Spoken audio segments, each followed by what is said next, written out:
அதிமுக பொதுச் செயலாளர் எடப்பாடி பழனிசாமிக்கு அடுத்த மாதம் 3ஆம் தேதி தமிழக பாஜக தலைவர் நயினார் நாகேந்திரன் தன் வீட்டில் விருந்தளிக்க உள்ளார். இது பற்றிய மேலும் விவரங்களை எமது செய்தியாளர் ராமசுந்தரம் வழங்க கேட்கலாம்.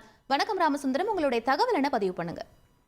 அதிமுக பாஜக கூட்டணி உறுதி செய்யப்பட்ட பின்னர் பல்வேறு கருத்துக்கள் அதிமுக மற்றும் பாஜக தரப்புல முன்வைக்கப்படுகிறது. இந்த கருத்துக்களால சிறு சிறு சலசலப்புகளும் அவ்வப்போது ஏற்பட்டு வருகிறது. இந்த நிலையில அதிமுக பொதுச் செயலாளர் எடப்பாடி பழனிசாமி சுற்றுப்பயணம் மேற்கொண்டு வருகிறார். அந்த சுற்றுப்பயணத்தின் ஒரு பகுதியாக நெல்லை மாவட்டத்திற்கு வரும் 3 மற்றும் 4 ஆகிய தேதிகளில் அந்த சுற்றுப்பயணம் நடைபெற இருக்கிறது. திருநெல்வேலியில் உள்ள சட்டமன்ற தொகுதி வாரியாக பொதுமக்களை சந்தித்து அந்த பயணத்தை மேற்கொள்வதற்கான திட்டமிடல் எல்லாம் செய்யப்பட்டிருக்கிறது. அதற்காக அதிமுக தரப்புல பல்வேறு ஏற்பாடுகளும் செய்யப்பட்டிருக்கிறது.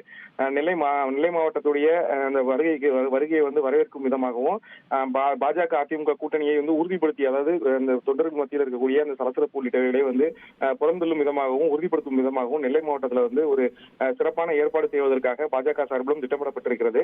அதன் ஒரு பகுதியாக நெல்லை மாவட்டத்துக்கு வருகை தரும் எடப்பாடி பழனிசாமி அவர்களை வரவேற்கும் வகையில் பாஜகவுடைய மாநில தலைவரும் நெல்லை சட்டமன்ற தொகுதி உறுப்பினருமாக நயினார் நாகேந்திரன் அவருக்கு விருந்து வைப்பதற்கான ஏற்பாடுகள் செய்திருக்கிறார். 3ஆம் தேதி மதியம் அவரது வீட்டில் விருதுக்கான ஏற்பாடு செய்யப்பட்டிருக்கிறது.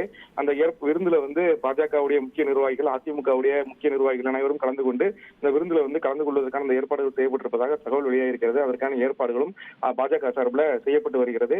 அந்த அதிமுக அந்த கூட்டத்தில் பாஜகவினர் நெல்லை வடக்கு மாவட்டம் மற்றும் தெற்கு மாவட்டத்தைச் சேர்ந்த பாஜக நிர்வாகிகள் பெருந்தொழிலாக பங்கேற்க வேண்டும் என ஒவ்வொரு பகுதி வாரியாக கூட்டம் நடத்தி அதற்கான அந்த பயண திட்டமும் ஏற்பாடு செய்யப்பட்டு வருகிறது. அதிமுக பொதுச் செயலாளருக்கு நெல்லை மாவட்டத்தில் விருந்து ஏற்பாடு செய்யப்பட்டிருப்பது பாஜக மற்றும் அதிமுக தொண்டர்கள் மத்தியில் ஒரு இணக்கத்தை ஏற்படுத்தும் என ஒரு எதிர்பார்ப்பும் முன்வைக்கப்படுகிறது. விவரங்களுக்கு நன்றி ராமசுந்தரம்.